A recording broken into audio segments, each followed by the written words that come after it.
Bismillahirrahmanirrahim. Assalamualaikum warahmatullahi wabarakatuh. Asyhadu an la ilaha illallah, asyhadu anna Muhammad Rasulullah. Allahumma sholli ala sayyidina Muhammad wa ala ali sayyidina Muhammad kama sholaita ala sayyidina Ibrahim wa ala ali sayyidina Ibrahim bil alamina innaka Hamidum Majid. Bismillahirrahmanirrahim.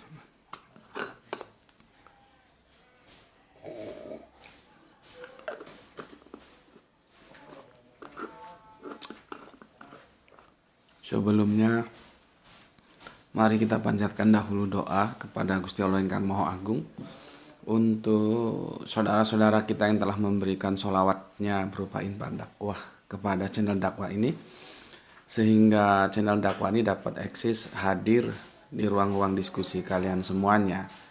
Semoga sholawat itu menjadi catatan langit amal soleh bagi mereka dan keluarganya kelak. Dan insya Allah Gusti Allah Ingkang Maha Agung akan membalasnya dengan balasan yang lebih baik lagi. Dan juga tidak lupa matur nuwun, terima kasih atas doa-doa baik dari semua viewerku ya, dimanapun kalian berada. Semoga tetap selalu anti skip dan anti download. Dan bagi yang berkenan, silahkan di-share link-link kajian dari channel ini sehingga engkau tercatat sebagai orang yang ambil bagian dalam syiar dakwah Islam. Ya, jadi ada catatannya.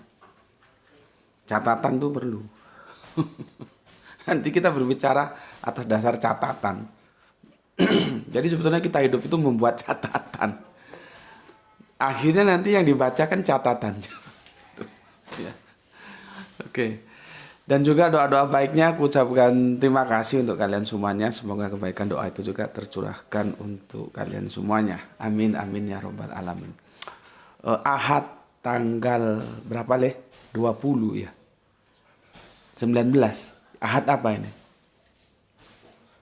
Ahad Legi ya. Jadi Legi itu hitungan kalender Jawa. Ahad Legi tanggalnya 19 tahun 2022 ya. Kita ketemu di rubrik Mampir Ngombe, merupakan menu tambahan dari kajian-kajian kita ya. Kalau kajian utamanya kan menu utamanya di senja nanti. Ini duhanya begitu cerah ya, matahari telah membagikan cahayanya. Ya lumayan lah, tidak terlalu dingin seperti waktu-waktu biasanya. Kemarin aku mengunggah dalam waktu yang relatif sama ya, selisihnya nggak begitu jauh, selisih waktu maksudnya ya, relatif sama, yaitu dua kajian sekaligus ya, kisah Adam, satu hukuman hanya untuk satu kesalahan ya, dan sebelum itu adalah sebuah perjalananku kemarin ya. Ayo berlomba dalam kebaikan ya. Ini terunggah dalam waktu yang relatif bersamaan. Sebetulnya sudah dibikin agar tidak terlalu sama, ternyata mepet banget karena ada kendala signal wifi ya. Ya maklumlah, orang Jawa bilang rupo nggawa rego. Ini yang Jawa kasih tahu teman-temanmu yang nggak ngerti bahasa Jawa. Rupa nggawa rego. Artinya rupa ki ono regone gitu ya. Kualitas itu ada harganya gitu ya. Memang aku mengambil langganan wifi tentunya sebatas yang aku kira-kira mampu bayar ya. Jadi kalau sering terkendala ya itu tadi, rupa nggawa rego. Kualitas itu ada harganya. Makanya ketika dulu ada temanku pagi-pagi main ke rumah, dia bawa sepeda motor masih bagus gitu. Dan memang bagus mobilnya. Sepeda motornya bagus. Sport ya. Bagus lah, aku bilang bagus. Tapi ketika dia mau pulang dan aku lihat motornya, setelah dia ngobrol tentang harganya, aku bilang, tapi ini nggak istimewa. Ya kenapa? Ya karena harganya mahal ya sudah pantas saja bagus. Karena itu tadi kualitas ada harganya ya. Rupa nggawa rega. Kecuali kalau harganya itu murah, kualitasnya bagus ya itu istimewa. Lah kamu bilang harganya aja segitu kok. Ya nggak istimewa, ya pantas saja. Yang nggak pantas itu kalau harganya sudah selangit, kualitasnya jelek. Gitu loh. Yang istimewa itu harganya itu terjangkau, kualitasnya bagus. Tapi kan yang namanya sistem ekonomi tidak selalu linear begitu ya. Jadi begitu, kemarin ada kendala signal ya. Katanya lagi dibenahi atau gimana juga nggak tahu lah. Yang jelas itu terkendala sehingga dua kajian Mampir Ngombe kemarin itu dalam waktu yang relatif singkat terunggah ya, karena sempat jeda. Itu biasanya kalau sudah 90% dia balik lagi ke nol lah, itu yang bikin kita mau marah-marah ke siapa orang memang wifi-nya seperti itu ya. Artinya kita ngambil memang yang aku terjangkau gitu ya. Sering itu, Graito itu sering. Dia unggah sudah 90%, sudah 80%. Balik lagi ke 0 atau balik lagi ke 20%. Aduh, kalau itu makan hati udah. dari peristiwa itu, maka aku lihat rubrik yang berjudul atau bertajukkan Ayo Berlomba Dalam Kebaikan itu hanya mampu meraih viewer 232. Sangat minim sekali. 500 saja tidak nyampe apalagi 1000. Tentunya akan menjadi dua pertanyaan. Apakah publik memang tidak merasa penting kajian-kajian yang itu membangkitkan kita untuk memikirkan masa depan kita? Kan kita berlomba dalam kebaikan itu masa depan kita. Apakah memang rubrik YouTube itu cenderung suka hal-hal yang bombastis, yang kadang-kadang saking bombastisnya nggak bisa membedakan mana yang bergizi mana sampah, atau bagaimana? Atau seperti yang aku pernah sampaikan terjadi kanibal, ya. Jadi tidak terfokus dia power itu, dia terpisah, saling menganibal antara yang mau melihat kisah Adam dengan yang ayo berlomba dalam kebaikan, ya. Karena aku sudah bilang kalau dia diunggah, seperti aku bilang, alhamdulillah kita unggah dua-dua terus. Itu aku menanggung resiko loh. Apa? Itu juga terjadi kanibal meskipun tidak separah ini. Penonton tidak terfokus. Makanya aku bilang, ayo kita lomba-lomba kecepatan. Kamu cepat belajar, aku cepat berkarya tentang kajian yang akan aku suguhkan. Berani nggak? Dan aku minta 3 jam pertama satu video itu 1000. Itu sangat minim sekali dari 30.000 subscribe. Kalau 1000 itu berapa persennya sih? Kan sangat minim. Tapi kan tidak terpenuhi. Dan aku tetap jalan saja di 2 kajian setiap hari selama aku bisa dan ada waktu. Karena apa? Kalau nggak aku sampaikan dia menjadi hilang dalam ingatanku, dalam kreativitasku, dia hilang, sia-sia kan. Makanya ya sudahlah aku bagi yang kajian utama itu di senjanya, yang kajian menu tambahannya itu aku bikin di pagi hari sebagai menu yang ringan-ringan saja, tetapi ideku tidak hilang sia-sia. Ya. Cuman itu ada harganya yang harus aku bayar, terjadi kanibalisme. Viewer itu tidak fokus, itu ya. Dia terpecah menjadi 2. Sama dengan misalkan produk otomotif, dia itu mengeluarkan produknya itu dengan sangat memperhatikan waktu loh, timingnya waktu kapan ini dikeluarkan supaya nanti produknya itu tidak saling mengkanibal. Itu strategi marketing seperti itu. Ya gini-gini kan meskipun orang teknik kan juga belajar marketing aku. Aku dulu tuh kalau ada seminar anak ekonomi aku datang meskipun aku orang teknik. Ya, nah sekarang ini terjadi kanibal atau memang viewer itu merasa nggak penting kajian-kajian yang itu membicarakan tentang masa depan kita. Masa depan yang paling depan ini loh, setelah kamu mampus, kamu mati itu loh. Itu penting. Bagi kalian apa nggak penting gitu? Kan ada 2, ini namanya hipotesis, ya. Ya, hipotesa. Ada kemungkinan yang mana? Hipotesanya yang mana? Pertama, apakah memang publik itu cenderung yang bombastis, sukanya menunya. Dia tidak begitu suka hal-hal yang sifatnya berbicara tentang masa depan, jadi anggap gue udah tau lah yang begitu. Pertanyaan gue, kalau lu sudah tahu, udah lu lakuin belum? Sudah lu jalanin belum yang lu tahu tentang ayo berlomba dalam kebaikan itu? Kan peristiwanya hampir sama ketika Romo Yai Ahmad Dahlan mengajarkan surat Al-Maun. Santrinya ngedumel aja, Al-Maun lagi, Al-Maun lagi, Al-Maun lagi, Al-Maun lagi. Romo Yai Ahmad Dahlan dengan tenang tanya, oh berarti lu sudah paham? Ini pakai bahasa gue ya. Oh berarti lu sudah paham surat Al-Maun? Sudah Yai. Lah sudah lu lakukan belum? Belum.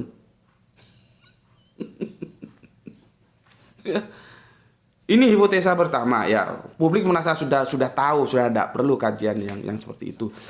Hipotesa yang kedua, terjadi kanibal tadi itu antara kisah Adam dan ayo berlomba dalam kebaikan, karena dia dalam waktu yang relatif singkat karena kendala sinyal tadi. Mana yang benar, walau a'lam, aku tidak tahu ya. Maka sekarang kita coba lagi kajian yang bersifat morality ya, tapi aku unggah satu saja ya di mampir ngombe kali ini. Aku mau tahu hipotesanya mana yang benar, saling kanibal atau publik YouTube merasakan gue sudah tahu itu gitu ya, sehingga menjadi benar lah bahwa selera bombastis itu lebih diminati gitu ya. Artinya ya beragama sebatas itu saja, tapi tidak masuk ke dalam aplikatif. Kepuasan untuk menghajar agama orang itu, lihat itu ya. Terus ada berita begini begitu, mualaf begini.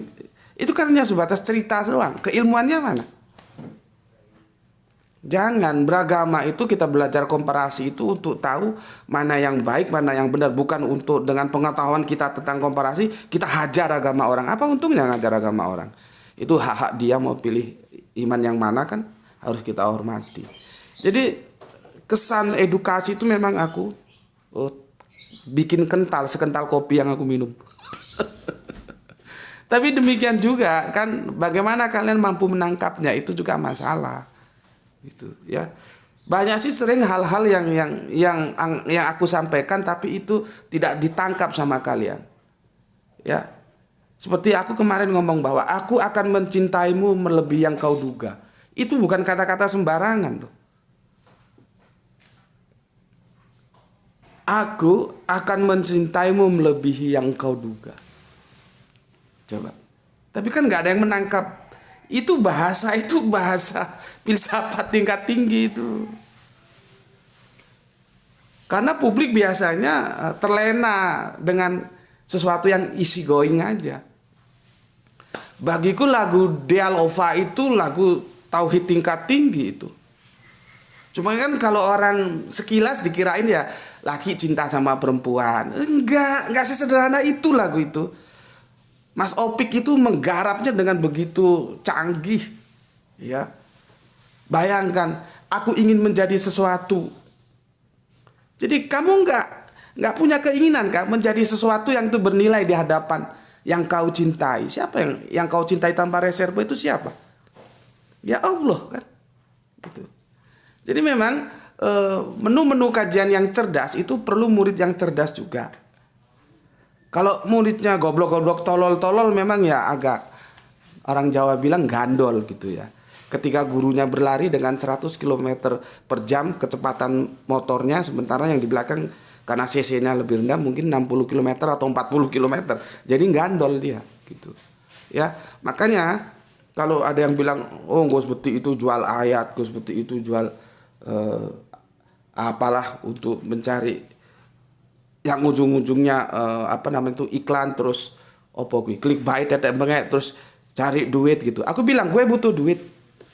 Gue munafik dong kalau gue bilang gue kagak butuh duit. Selama orang hidup itu dia perlu duit. Orang mau mati aja dikubur pakai duit kok. Setel itu lagu dangdutnya. Orang mau mati terus dikubur itu pakai duit. Jadi munafik kalau orang bilang nggak perlu duit. Gue perlu duit. Jujur gue bilang gue perlu duit. Tapi duit itu tidak bisa mengukur gue supaya mata lu tahu. Gitu loh. Ya, jadi dakwah itu harus ditempatkan di atas segalanya. Tapi bukan berarti orang dakwah itu nggak butuh duit. Itu otak lu yang harus tahu. Gue ngomong bla-blaan aja, ya. Oke, itu sekedar review ya. Aku tak minum kopiku dulu. Kan ada beberapa waktu yang lalu itu dikirain entah dari Kristen, entah dari Islam, aku juga nggak tahu itu, ya. Kalau dia bilang begitu itu pikir dulu dengan siapa dia ngomong. Bismillahirrahmanirrahim.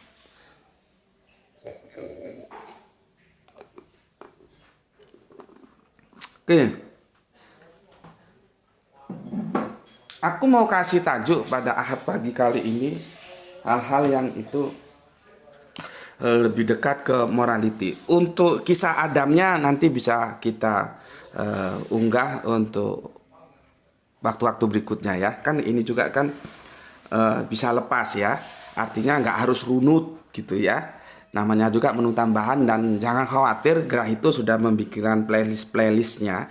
Jadi nanti urutannya itu gampang kok ya. Oke. Jadi kita pending dulu, nanti kita bahas pending dulu, enggak masalah ya. Sekarang aku ingin melanjutkan tentang yang tajuk yang kemarin. Ayo berlomba dalam kebaikan ya. Maka tajuk kali ini akan aku kasih tajuknya bercerita tentang harapan. Harapan, hope. Hope itu harapan ya, bahasa Inggrisnya. Kalau salah tolong diulangi. Harapan terbaik, tajuk kita ya, harapan terbaik. Ya, jadi apa yang menjadi harapan terbaikmu? Ya. Kita itu kalau sudah nggak punya harapan ya untuk apa lagi? Kita bisa menjadi semangat karena adanya sebuah harapan. Ya. Sekarang aku akan sampaikan tentang harapan terbaik itu. Al-Quran itu mengajarkan kita itu harapan terbaik itu apa gitu loh. Batukmu supaya roh gitu loh. Jadi otak itu biar cerdas itu ngaji Al-Quran. Apa yang Al-Quran ajarkan, sampaikan ke kita. Harapan terbaik kita itu sebagai manusia apa? Ya. Apa harapan terbaiknya? Ya. Buka Al-Quranmu ya. Buka Al-Quranmu. Kita menukil ke surat Maryam ya. Surat Maryam ayat yang ke-76, suratnya yang ke-19 ya. Begini.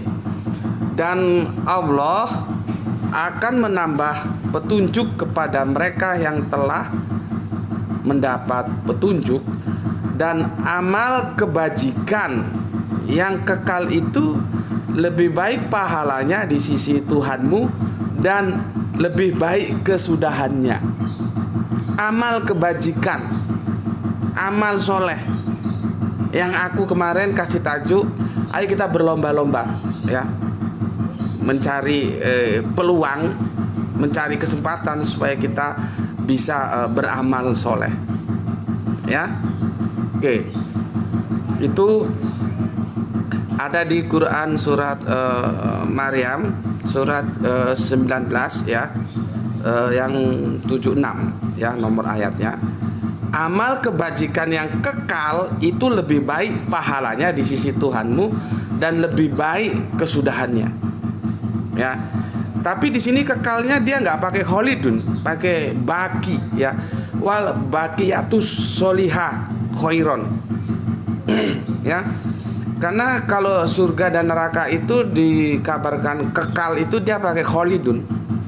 Tapi di sini pakai kekal. Artinya kekal itu yang kita terima.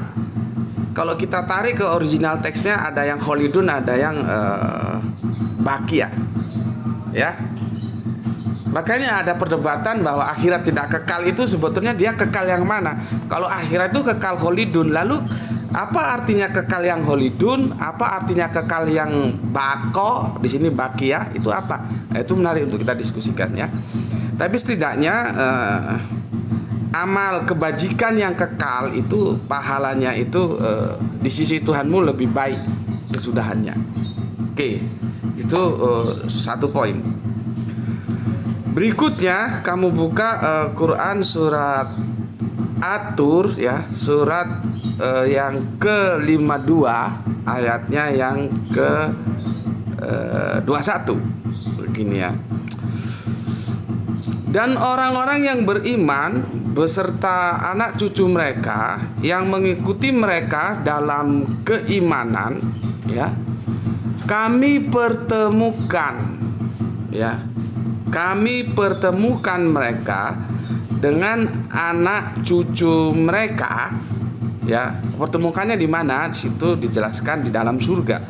Dan kami tidak mengurangi sedikit pun amalan solihan, pahala amal kebajikan ya. Amal kebajikan ya. Dari mereka. Setiap orang terkait dengan apa yang dikerjakannya. Apa yang kita dapatkan dari ayat ini ya, kita bisa dipertemukan nanti dengan sanak keluarga kita ya, dengan anak, dengan cucu, dengan cicit, itu bisa ketemu. Selama apa? Kita itu dalam satu napas berlomba-lomba untuk mengumpulkan amal kebajikan ya. Tapi ingat, Al-Quran menjelaskan iman dan amal soleh. Itu nanti aku jelaskan dalam suatu video tersendiri. Karena sekarang ini kan orang banyak melihat kajian-kajian di YouTube itu, oh orang masuk surga itu bukan karena amalannya, tapi karena apa itu? Rahmat gitu. Hadisnya ada itu ya. Nanti akan kita kaji secara khusus ya. Karena kalau itu dipahami keliru, dan memang banyak yang keliru, apa bedanya dengan sola gracia? Itu kaidah keimanan dari saudara Kristen kita ya. Inilah perlunya kita belajar comparative religion ya. Ustadz-ustadznya itu nggak tahu kristologi, jadi dia nggak tahu apa itu sola gracia ya, ya. Apakah hadis itu sudah diteliti? Kalau memang hadis itu sahih dan itu benar, lalu bagaimana cara memahaminya? Dan pemahaman sekarang itu banyak yang keliru. Lihat aja ustaz-ustaz menjelaskan, oh kamu masuk surga, kita masuk surga bukan karena perbuatan amal kita, tapi karena rahmat.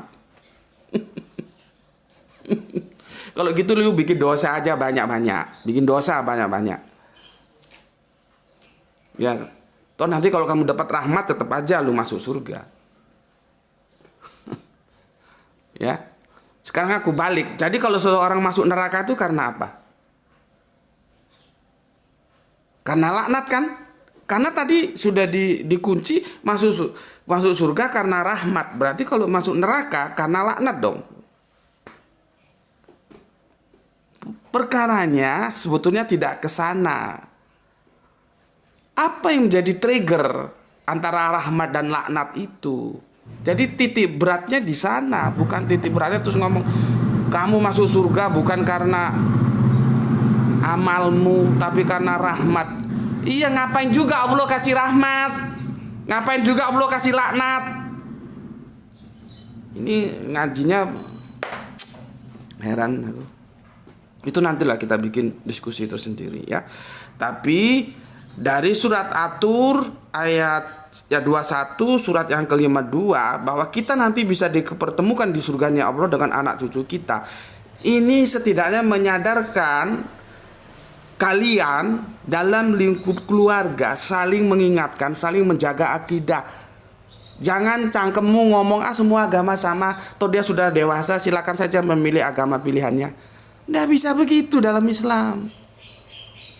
Nanti you nggak bisa ketemu. Karena ayatnya bilang begitu.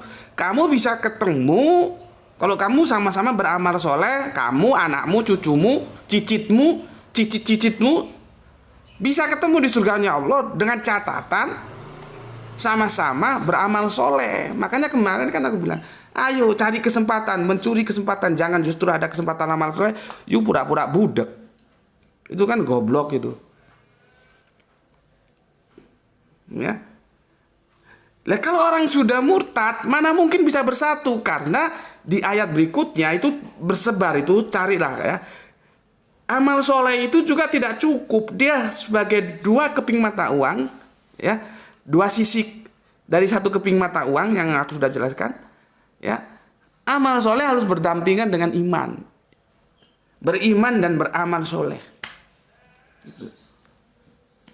Maka kalau hati-hati, terutama kita sebagai orang tua sekarang zaman keterbukaan. Kita seperti aku nggak mungkin kawal Gerah itu 24 jam dia buka internet apa, nggak mungkin. Makanya anak-anak kita kasih pemahaman akidah supaya dia bisa menjaga dirinya sendiri. Kalau kita jaga ya nggak mungkin, aku kesibukanku juga banyak kok.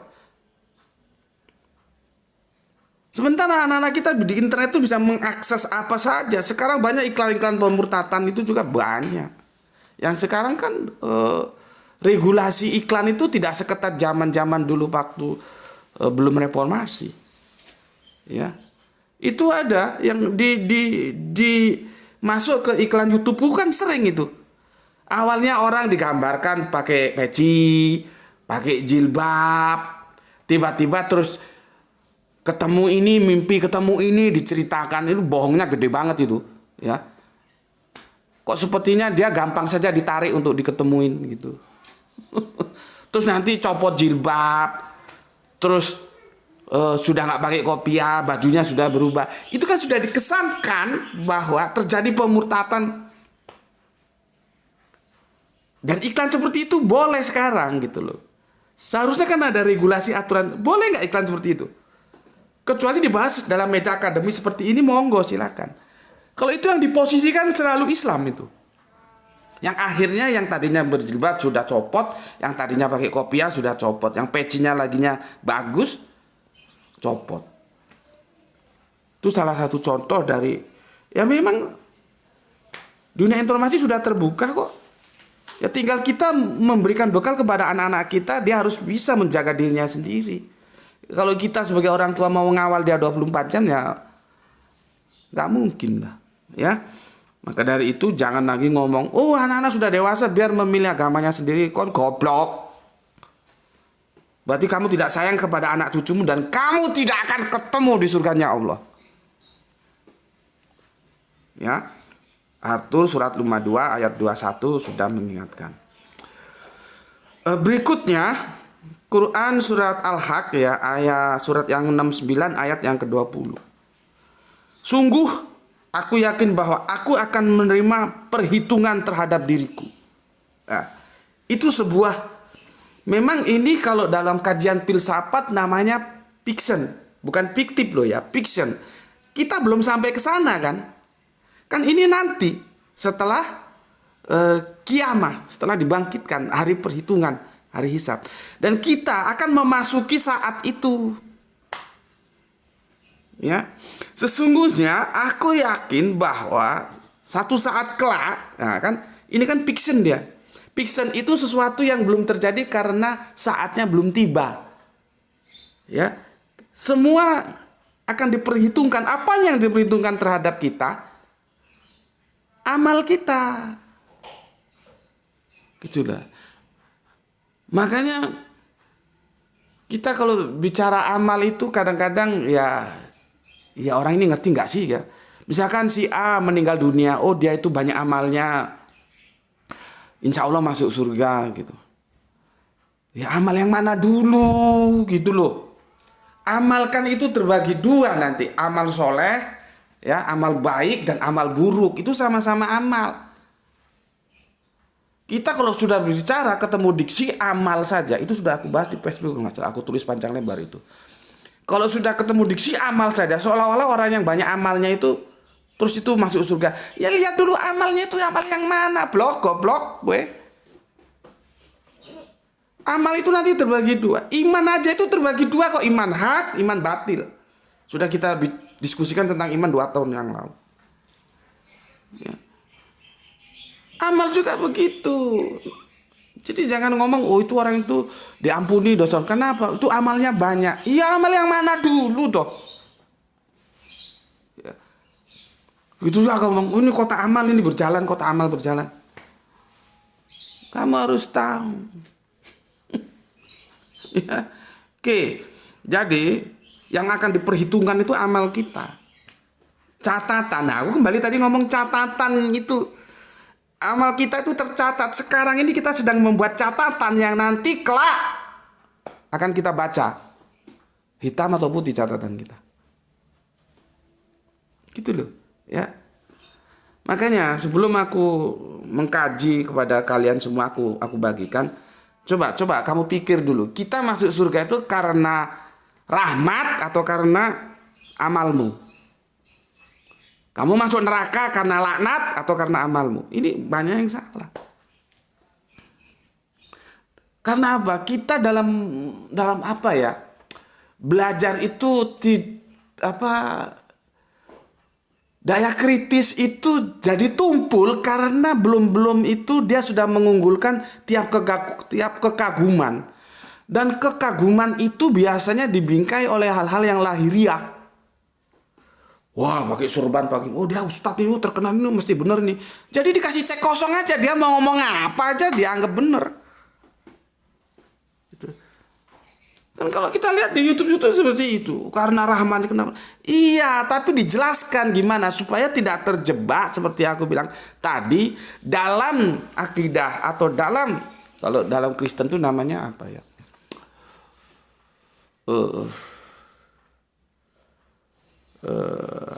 Lupa aku, ada istilahnya itu yang disebut sola gratia.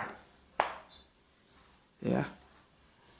Sola gratia itu pemahaman yang beda. Sekarang itu setali 3 uang sama sola gratia. Ya, setali 3 uang. Oke. Itu nanti kita bahas tersendiri. Sekarang kita yang terakhir. Quran surat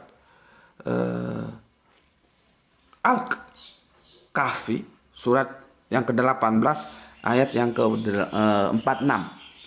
Ini menjadi closing statement yang kita harus benar-benar pahami. Ya. Lihat, ini pertamanya Al-Quran mengapa ya? Menjejerkan, memaparkan duniawi, kesenangan-kesenangan duniawi, ya, kesenangan-kesenangan duniawi, ya. Bismillahirrahmanirrahim. Harta dan anak-anak adalah perhiasan kehidupan dunia.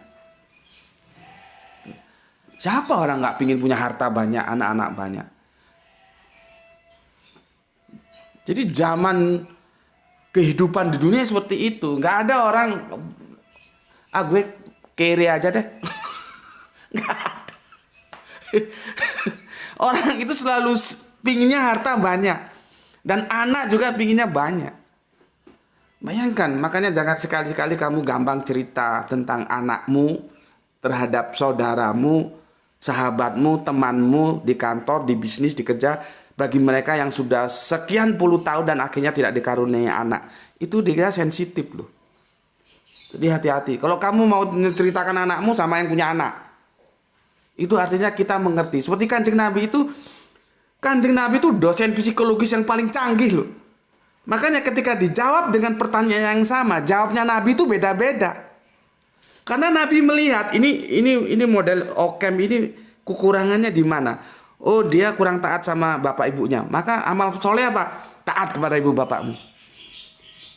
Terus datang lagi sahabatnya. Oh, ini yang lemah ini di mananya? Enggak berjaga sholatnya.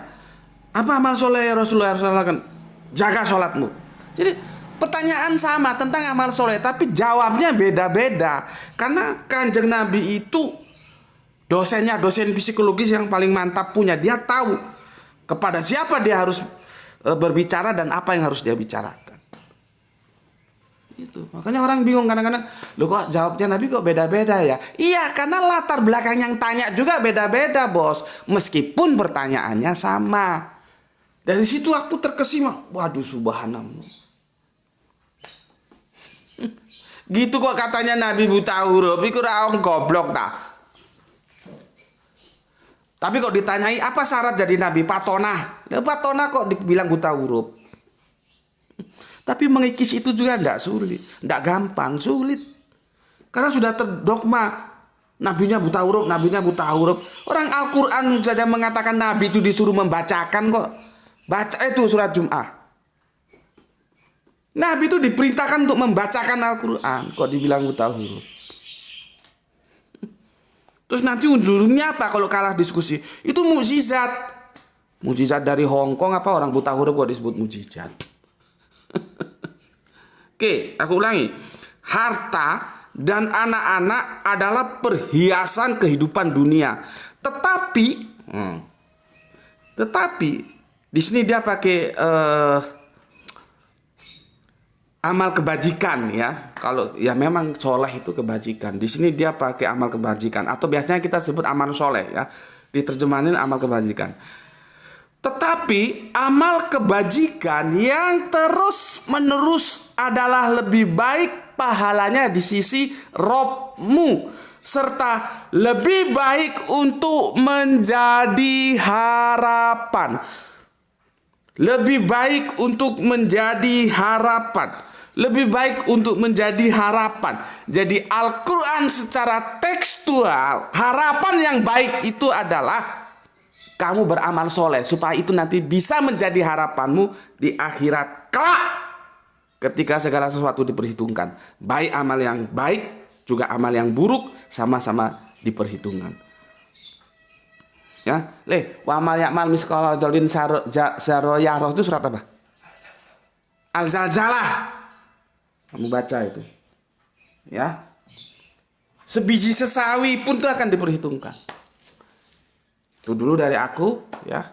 Bagi yang suka dengan kajian blak-blakan gini, ngomong apa adanya, nggak ada basa-basi, monggo di like. Kalau yang nggak suka ya, suka yang halus-halusan, silakan di dislike dan silakan Anda cari pembicara-pembicara lain yang itu acceptable dengan kamu ya. Kalau di sini nggak ada basa-basi, blak-blakan saja. Nggak apa-apa, silakan saja pergi, nggak apa-apa ya. Ya kalau mau di sini ya seperti ini gitu. Nggak ada basa-basi gitu. Oke. Itu dulu dari aku dan kita sama-sama berdoa semoga kita mendapatkan rezeki yang barokah ya dan insya Allah dengan kesehatan yang prima sehingga kita dapat melanjutkan kajian-kajian kita sebagaimana waktu-waktu yang lalu. Ayo kita sama-sama saling mendoakan ya. Sekali lagi, harapan terbaik adalah kita beramal soleh sehingga amal soleh nanti itu akan menjadi, orang Jawa bilang, gandolaning ati ya, karena bahasa Jawa begini, agomo ageming ati. Jadi agama itu ageming, baju, busananya hati, bajunya hati itu agama itu ya. Maka jadikanlah amal-amal soleh itu sesuatu yang harus kita cari ya, peluangnya kita cari supaya itu nanti menjadi harapan kita. Harapan terbaik itu adalah amal solehmu. Kalau kamu nggak punya amal soleh, sudah apa yang mau kamu harapkan? Oke, semoga bisa dipahami. Bismillahirrahmanirrahim. Alhamdulillahirabbil alamin.